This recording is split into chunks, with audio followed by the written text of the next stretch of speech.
Good morning and welcome. Patriot News Hour. Happy Friday. Yeah, man, it has been, one of those years, one of those weeks. It's been a long week, even though it's been a short week. Yeah, even a short week felt like a long week, but the show must go on. The good news, it's Friday. That always makes me feel a little bit better.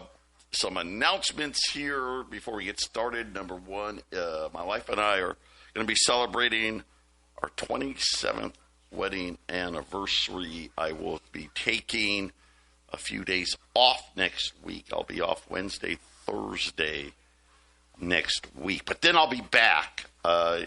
Friday will be Don't Miss. Next Friday will be Don't Miss. We had some really positive Texit updates. Got some people really excited about Orem and all that other stuff. We'll get into that then. Don't forget, next Friday we have the meeting in Colorado. It will be at the radio station. Tim Blake will be there. Please, please, please, please, please, please, please RSVP to us here. Just call Patriot. Tell us you're going.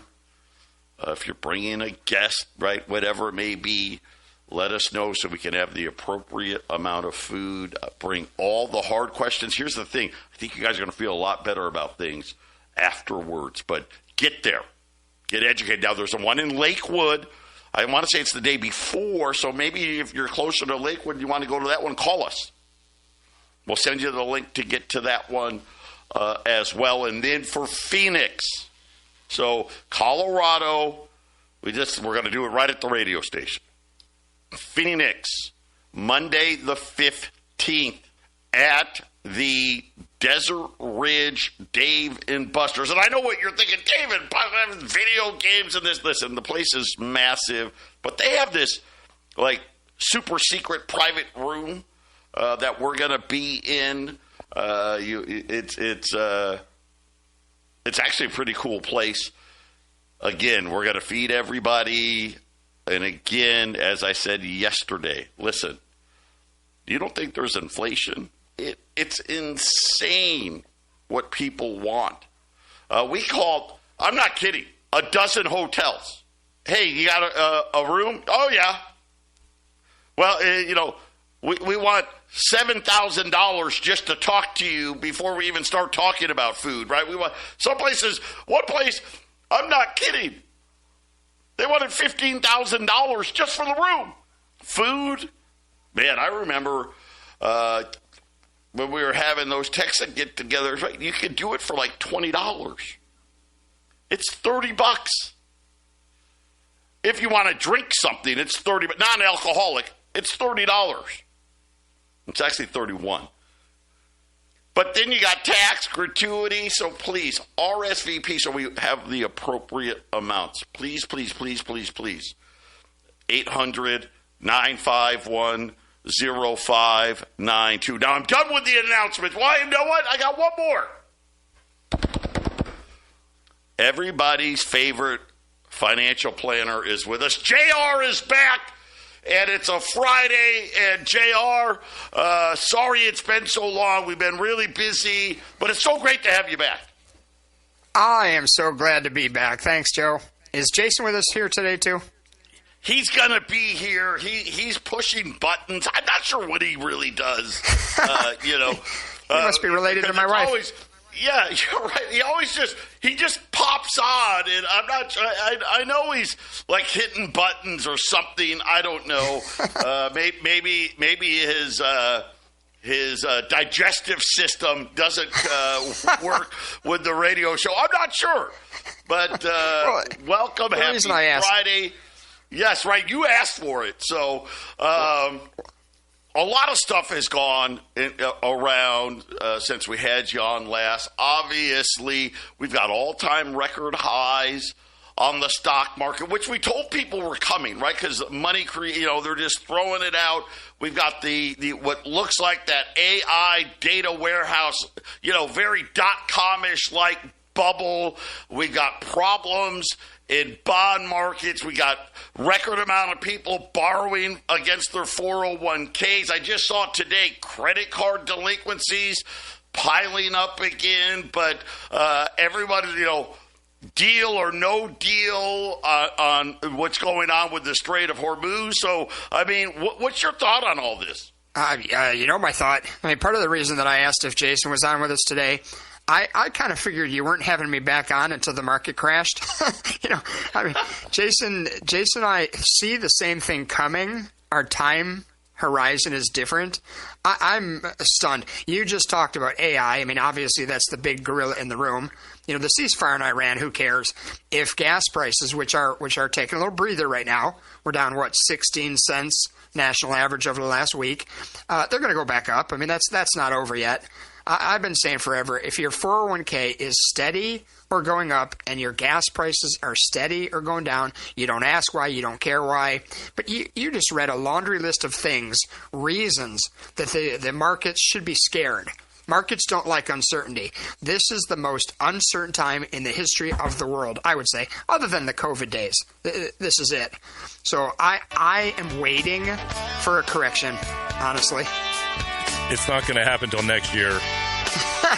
Good morning, Jason. Speak of the devil. The bathroom break was over. Hey, we're going to have a great show for you. Joe and Jason, we got JR with us. Happy Friday, baby. 800-951-0592. I have breaking news. Before that, let's look at the markets. Maybe you can guess what it is. The Dow's up 400 points, 51,000. The S&P up 28. The NASDAQ up 100. The 10-year note, 443. Crude oil's, it's only down $1, but hey, we'll take it. As JR was saying, gas prices are down a little bit. Gold is up $100. Yeah, you heard me right. By the way, all of this happened in like the last 10 seconds. 50, not yet. Get ready. That number's coming back. $4,600.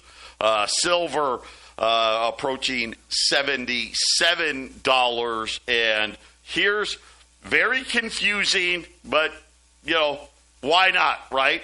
The president saying that Iran must agree to never have a nuclear weapon, and he's meeting in the Situation Room. I don't know who he's meeting with.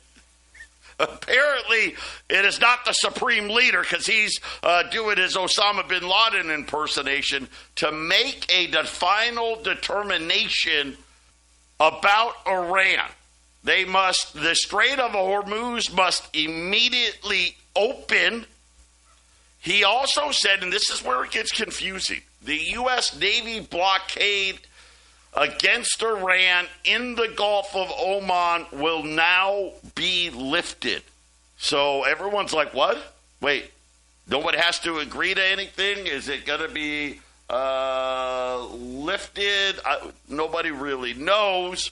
But he did say that the nuclear facility where the enriched uranium is at will be unearthed by the U.S. It says by the U.S. in close coordination in conjunction with the Islamic Republic of Iran, plus the International Atomic Energy Agency, and destroyed. No money will be exchanged until further notice. Other items of far less importance have been agreed to. I will be meeting now in the Situation Room to make a final determination.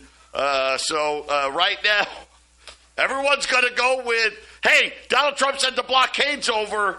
I don't know. I have no idea. Obviously, The Iranians haven't said that this is the deal, but, And on Monday, they'll have a blockade up, and they're going to blow up Iran.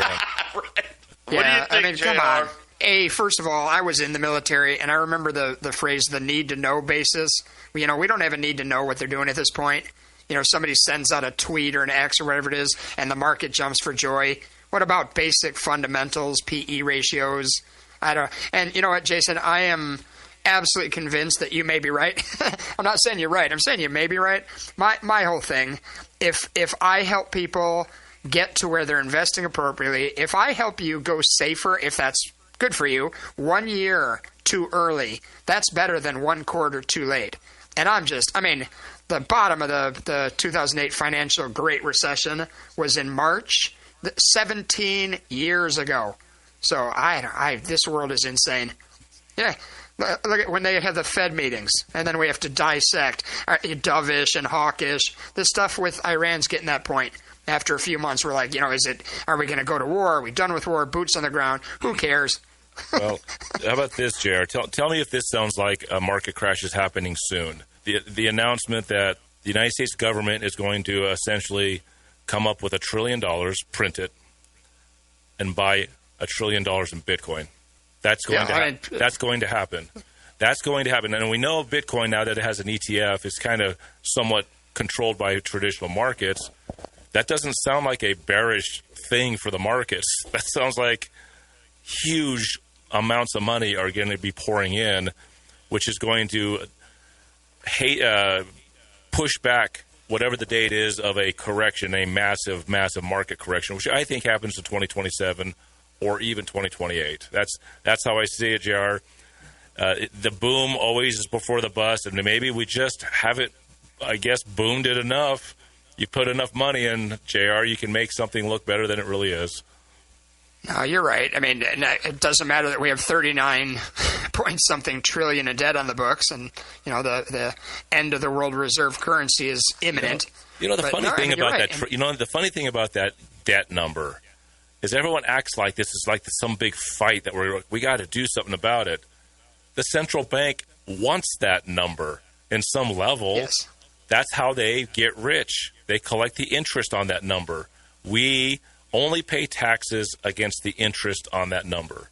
So why would they want that number to ever go down? Well, and they don't. What I said last time I was on, they've got their finger hovering over the button. There's going to be a great reset. I've heard it from you guys for years. I agree with it. I get all your ducks in a row and then push the button. And Bitcoin, come on. Last October it was, 124,000 a coin, and now it's sitting under 80,000. If they're going to have this big cash infusion, the common person should think, well, it's time to run out and buy some because the government believes in it. Don Jr. said it was going to be $1 million a coin. He said that, a year and a half ago? It's all smoke and mirrors. None of this is fundamental. So here's one thing, and I noticed it works pretty well. It's not perfect when it comes to the cryptos and even the market. Some of the big market guys, you'll catch them once in a while. They say sell in May, walk away. Now that would say, hey, we should have the markets going sideways or down right now. With the inflative situation that they want, I'm not sure they can allow it to go down a lot. But what that means is Bitcoin, in my mind, will probably start to see this huge surge in September, October, about the time school starts. If you can, and I think it's hard for the average guy to pretend they're a billionaire, and I think it's hard for the average billionaire to pretend they're an average working guy. I think Trump tries to act like he can communicate. He's full of it. But if you try for a minute, if you try to act like a billionaire for a minute, hey, look, you're going to send them to some school, your kids. Okay, so your kids go to school August to May, whatever it is, the private school, whatever $1 million school they send them to, right? But then there's summers, then you got the summer break, to break away from the studies. Well, billionaires, they can play all year long. So when the kids are out, I think a lot of billionaires, this is just me, I'm gonna do some prejudice here. They probably only hang out with their families during the summer. The other 9 months are busy trying to make more money. So that's hey, that's exactly what we do. Yeah, I don't want to look at these numbers anymore. I don't want to look at stocks. I'm going to sell this percentage of my portfolio, move it out. I come back in September, buy it all back up, and get back to work for 9 months. And I think that's what's going to happen here. I think this Bitcoin purchase is going to funnel itself into the market. All this other extra money that I told you last time you were on, this $4.7 trillion that's moving into America this year, is going to float this thing. And at some point, it's not going to work. I mean, they doubled the money supply during COVID, and look, it only got us 4 years. Right, Joe? I mean, well, and I mean, I agree with you. And the bottom line of what you're talking about right now with the billionaires in their summer, there's nothing left in this country or this world but the haves and the have-nots. And it's so glaring. You know, when you've got Warren Buffett sitting on a pile of cash, Jamie Dimon selling his own stock over the last couple of years, they know what's coming. They're prepared for it. You know, Joe talked about credit card debt. You know, the what is it, like $18,000 the average American is saddled with credit card debt now, and they can't pay it. You know, people are still trying to live their best life. They're going out to dinner. They're going to baseball games. A lot of that money is going on credit cards. I've always thought the rich get richer, the poor hover, and the middle class shrinks.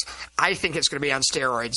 You know, I mean, this morning I'm reading that your summer barbecue, you know, the hot dogs are up like 18%, hamburgers 15%, soda, tomatoes. I mean, it's just the middle America is getting crushed.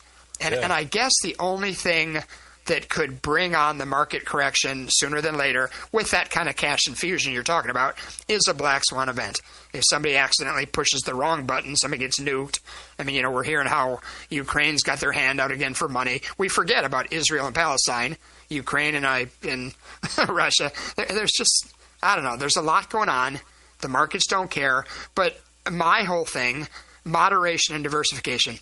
So I have to go back to the basic rules. You know, Jay, we mentioned earlier this week the University of Michigan sentiment, consumer sentiment. But before you go, I want to give Joe. I'm going to give him the Fed chief years. In 1987, in August, that's when Alan Greenspan took office. 2 months later, in November. 3 months later, we had was it Black Friday, Black Monday? Yeah, October. Yeah, Black Monday. Yep. Yeah. And then 2 years later, we after Reagan left office, we started having the huge recession. He left office in 2006. Ben Bernanke, he shows up in 2006. In 2007, we have a housing crash. We got Jerome Powell shows up in 2018. The repo markets fall apart, and when COVID shows up a year later. Now we got this new guy, Kevin Warsh. Joe, go ahead. Now we got Warsh coming in. It seems like he's perfectly timed for the market crash of next year or 2028. That has been, you know, when you go back and you look at, you know, the last 40-some years, that has been the pattern. You could maybe say, did Janet Yellen potentially miss that pattern, and really, I'm going to say no. You know why? I kind of view Bernanke and Yellen as one Fed chief. You know that, but I want to say she didn't miss it because she became the Treasury Secretary in 2018. You know, right? She played along with the whole thing. She was a play setter, but she needed to have her moment with the crash, and they made her the Treasury Secretary just in time. You know, so I think it's something where this really does fit this pattern here, and Kevin Warsh is. I will say this: he will be at the Fed, running the Fed, when this thing bursts. There's no doubt about that. Oh, yes. So it is going to be a situation where already, so today we had, which Fed governor? You know, like JR said, it's like a soap opera, right? You gotta watch, and they make all these, you know, dovish, bullish, bearish, this hawk, and we gotta somehow disseminate this. Michelle Bowman, she was out here talking, and she was saying, hey, right, this is going to be an obvious Kevin Warsh ally, cautioning against raising rates to fight inflation. So she, and of course, where was she? Oh, yeah, right on CNBC, telling everybody, yeah, no, don't raise rates because it will have a very bad effect, and it's just temporary, guys. Just so you know, this is like, remember Jay Powell? What was that transitory. word? Transitory. Yes. It's just temporary, and apparently uncertain. And saying that doing this would weigh unnecessarily on economic activity and labor market conditions. So remember, yesterday I told you, what was it, 215,000 jobless claims are at a historic low, but they can't raise rates. This is what I've been saying forever, is I don't care how badly they need to raise the rates. I don't think they do it. Remember Paul Volcker? Yeah. Kevin Warsh? No Paul Volcker. We'll be back after the break. Yes, ma'am, back. 800-951-0592. Patriot Radio News Hour. In the wacky world that is, we'll see what happens here is, I don't know, Donald Trump may or may not have tried to end the war today. I'll just read now. He was out on Truth Social. Iran must agree to never have the nuclear weapon. We knew that. Strait must be open, no tolls, unrestricted traffic both directions. All water mines, if any, will be terminated. Iran will complete the immediate removal of such mines that are left, which may not be many. Ships caught in the strait due to our amazing and unprecedented, where I lost my place here, amazing and unprecedented blockade, which will now be lifted and may start the process of heading home. Say hello to your wives, husbands, parents, and families for me, your favorite president. The enriched material, sometimes referred to as nuclear dust, which is buried deep underground and with virtually collapsed mountains caused by our powerful B-2 bomber attack 11 months ago, and sitting on top of it, will be unearthed by the United States, which, it is agreed, is the only country along with China with the mechanical capability of doing so. We'll do this in close conjunction with Iran. I will be meeting now in the Situation Room to make the final determination. So that's what's got everybody excited. It's going to be Elon Musk and his boring company. Yeah. Did he send that out to Iran? Go make some tunnels. Get Elon Musk in there so he can do tunnels all throughout the bottom of Iran to find out where all the hidden stuff is.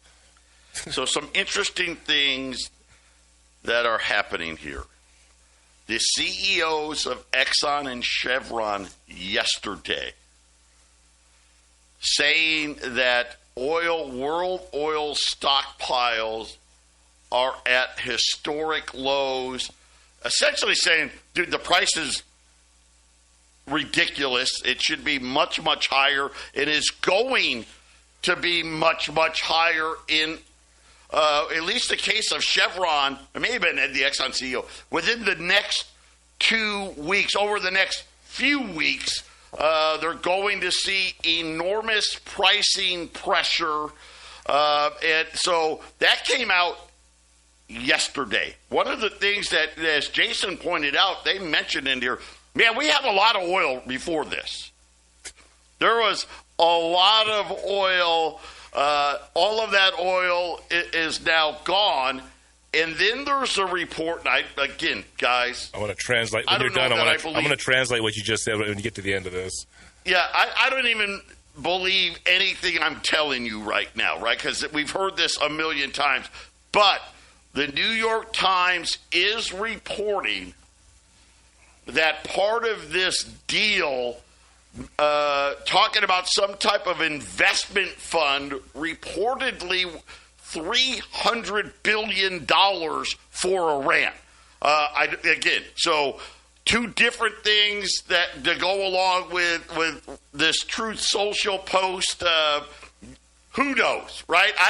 Why do I have this feeling? JR said it earlier. On Monday, we'll still be here talking about this deal, no deal. The Chevron CEO just told you what's going to happen.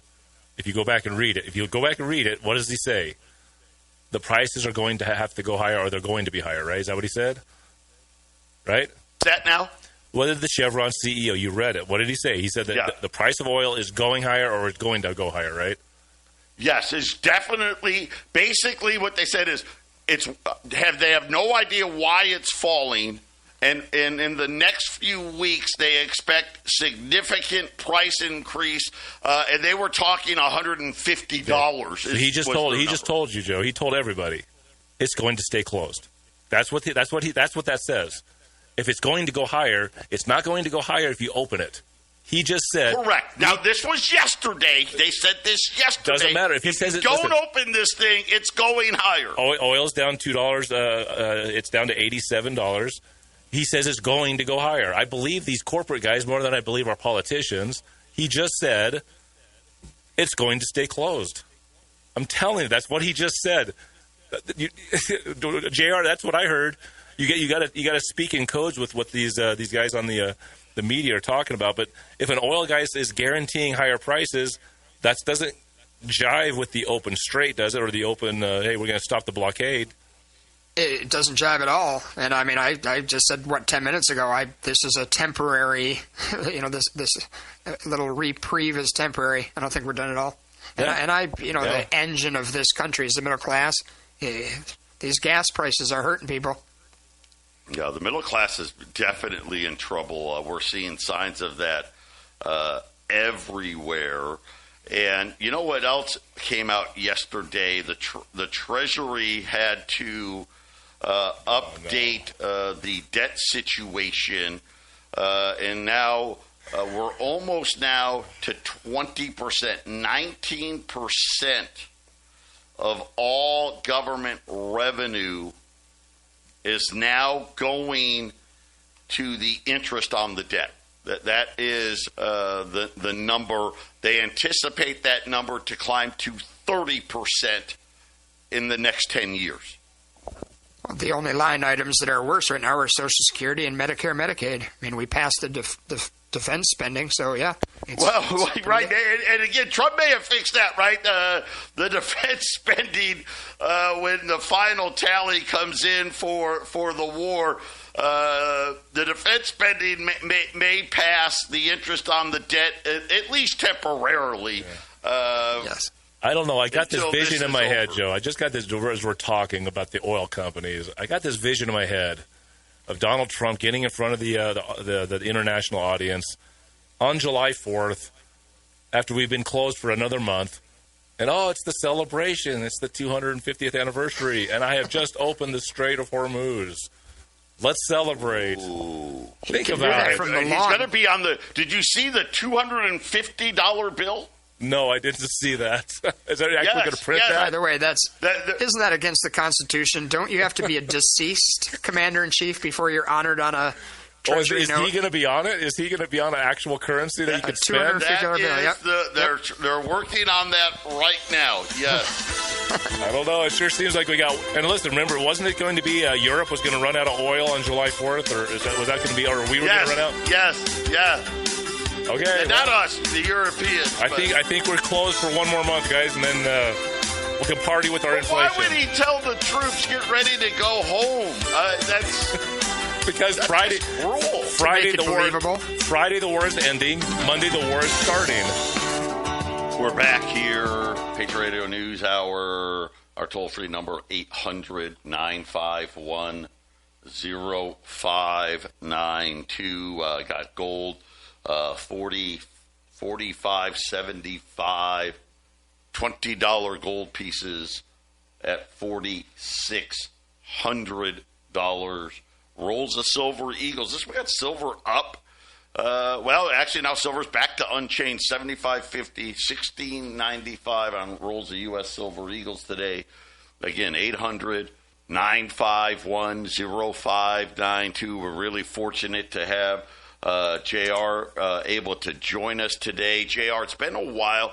Tell people how they find you, because you know what? I know today people are looking for the right financial guy, and I think, you know, your comments resonate with a lot of people. How do they get a hold of you? How do they find you? Because you do some radio as well. Yes, sir. Yeah, we're pretty easy to find. I mean, we're a fourth-generation, fully independent family practice. So we're, you know, when the big dogs have pressure and quotas, we do not. So we're actually helpful and honest with people.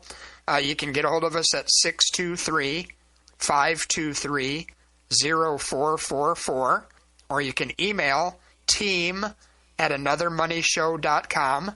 Our radio show is on 960 The Patriot every Saturday at 5 in the morning and at noon. Podcasts, we're everywhere, Amazon, all that. And we have a YouTube channel, so we're easy to find. Another Money Show, and our practice is Rochford and Associates. And on June 14th, we're thinking about being at the White House for the big UFC Freedom 250. I'm not sure why you're not taking your wife to celebrate there. Let me tell you, I did see they're starting, right? The structure is being ready to host a UFC event at the White House. I don't know. Do you guys are worried about Iran? Maybe Dana White can help build the ballroom. I'm not sure, right? Heads are exploding. Well, and my question, have you ever heard the term bread and circuses? I mean, we talk about the Super Bowl. Oh, yeah. The world is on fire. You know, the three of us are talking about important stuff. Gladiator times, right? Is this not gladiator times, right? Yes. It's insane. And I think a lot of this is intentional. You know, look over here. Just don't look over here. Whatever you do, don't look over here. Oh, my gosh. I forgot all about the UFC thing. That is, Yeah. I did. I saw it. They're actually, I thought, okay, they're not really going to do it, are they? No, yes. We truly are. You know, it's kind of just like before the fall of Rome, right? Let's bring back the gladiator times and give. It's a complete insult. People. It's a complete insult. But Trump likes to try to compare himself to Andrew Jackson, and so that would be an Andrew Jackson kind of thing. You know, when he won the White House, he invited the people into the people's house, and there was a huge, massive party that destroyed the interior of the presidential home. And I think there was this massive, huge thing of cheese that showed up there, and then the cheese was all over the house, and then it stank up the whole place. I think they had to bring it in like on 2 wagons or something. This huge thing. That's what they were going to eat when they brought barrels of wine and liquor, and so I think the wine and cheeses. Yeah, so I think, you know, Andrew Jackson. He took Andrew Jackson's portrait both terms. He put it in the Oval Office, and it's like, it's such a slap. Come on, dude. Andrew Jackson would beat you with his walking stick if he were alive. Well, the $250 bill, that's genius, because how many of us are going to try to get one at all costs, never spend it? That's going to be a collector's item. We're going to be able to settle the national debt with $250 at a time. Well, you know, I'm wondering if that's just some foreshadowing of, hey, that used to be, you know, what $100 would buy you. You now need $250. Funny. You know, it really is a sign of the time of, you know, why mess around? I get it because it's the 250th anniversary, right? I mean, how long before it's a $500 bill, a $1,000 bill, right? That's when you look at inflated countries all over the world. That's really how it starts, right? All of a sudden, well, gosh, you know, get rid of the penny. Now I heard, by the way, the nickel, that may not make it after next year. Now I hear the nickel is the next one to fall. And this is why I don't think, Joe, that we're going to see bigger denomination bills. India got rid of their bigger denomination bills, but they're trying to go cashless. So that's really what they're going to do. The hyperinflation hyperinflation causes the big denominations, but I think they got enough of these games to, I guess, keep us in these smaller denomination bills. Well, you know what? That's what cashless can do. Hey, guys. Oh, digital. Yeah, we don't have to print any big denominational bills. It's cashless. Yeah, but they can't do that unless we had some idea on how to track all this. Maybe like, I don't know, AI or data centers or something. Oh, yeah, right? I mean, don't worry about those. Those are just, those are just for funsies. Right, Jay? By the way, what the heck, a year ago we hadn't heard the term data center, and now that's kind of that's growing legs. And yes, I'm worried about electricity. I'm worried about water. I'm worried about ambient heat rising. You know what I'm really worried about? Social credit scores. Let me put on my tinfoil hat. What I'm really worried about, what flock cameras. I mean, the surveillance state is growing. So I'm thinking now, are they going to print a limited amount of these $250 bills, and then Trump's going to have half of them in a warehouse, a Trump warehouse, and then they're going to be, just as Jair said, our Lord and Savior, MAGA King, I must have one of your $250 bills. Can I give you $500 for one of those? eBay. Is that what we're doing? Is that what we're doing here? If you call now, the president will throw in one of his Bibles, right? But wait, there's more. Get tickets to the big fight as well. Phil Swift. Hey, we're having a volunteer fight. Audience members can just volunteer to jump into the pit. Oh, I'm in. Final segment. 800-951-0592. Final segment here on this Friday. I can't wait for Monday. Gold, $4,600 for a $20 gold piece, as gold is $45.75 on, I don't know, I guess maybe this deal that doesn't really sound like a deal. But you never know. Silver's back positive again. U.S. Silver Eagles 16.95, 800-951-0592. And again, please RSVP for the Texas events June 5th at the radio station in Colorado, June 15th at the Dave and Buster's, the secret room. They have a name for it. I'll get you the name of the room. I forget what they call it. But the secret room at Dave and Buster's at Desert Ridge Marketplace. Both meetings 7 p.m. Where do you I know we're going to have people on Friday next week show up to this without reserving, but where does the reserve happen, Joe, so people can say, hey, I'm going to attend, so that the people at Texas coming in know that there's actually people showing up? Well, right now I'm asking everyone to call me here, so we can do it. And then what we'll do, there is a link that we can send out to people so they can RSVP through the Texas website. Count four more. So a guy that picked up his silver yesterday said he's bringing him and 3 guys. So there's throw 4 on. All right. There. Throw a 4-pack on there. Great, and I appreciate that. So please do that for us. But JR, we're getting ready to head out. We got about a minute and a half or so left in the show. Give everyone, your final thoughts. Well, my final thoughts are, my whole thing in life: be prepared, not scared. Be proactive, not reactive. The reason I'm a different financial advisor, I think you need to hedge your bets. I believe in hard assets. And I'm an old school prepper. I know the word prepared shouldn't be a negative connotation. So I think people should have guns and ammo, alcohol and tobacco, water and food. I mean, I'm that kind of a financial advisor. I love you guys. I think people should hedge their bets with precious metals. I mean, look what's happened the last couple of years. Financial advisors have told people that's dead money. Don't buy that stuff. Where are they now? They're awfully quiet now. I think with your finances, pay down debt. Employ moderation and diversification. I look around me and I look at what financial advisors are saying, and I'm totally confused right now. But, they're making hay while the sun's shining, so I understand it. They have a boat. I don't, so who knows. So, but some of your listeners have been coming in the office, and I greatly appreciate that. So let me be a second opinion and see what you're doing. There you have it, guys. Give JR a shout. He will shoot it to you straight, and I can vouch for the fact JR is exactly what he says he is. That is exactly what you're going to hear when you walk in his door, when you show up there, he's not all of a sudden going to have some different story to tell you. That is who he is, and that is, think about this, 4 generations. And the cool part, independent, which means he has access to everybody stuff. Most of these guys, well, I work for this guy, so we only sell our products. JR can sell them all. Get your gold and silver put away. RSVP to the meetings, 800-951-0592. Thanks, you guys. See you, man.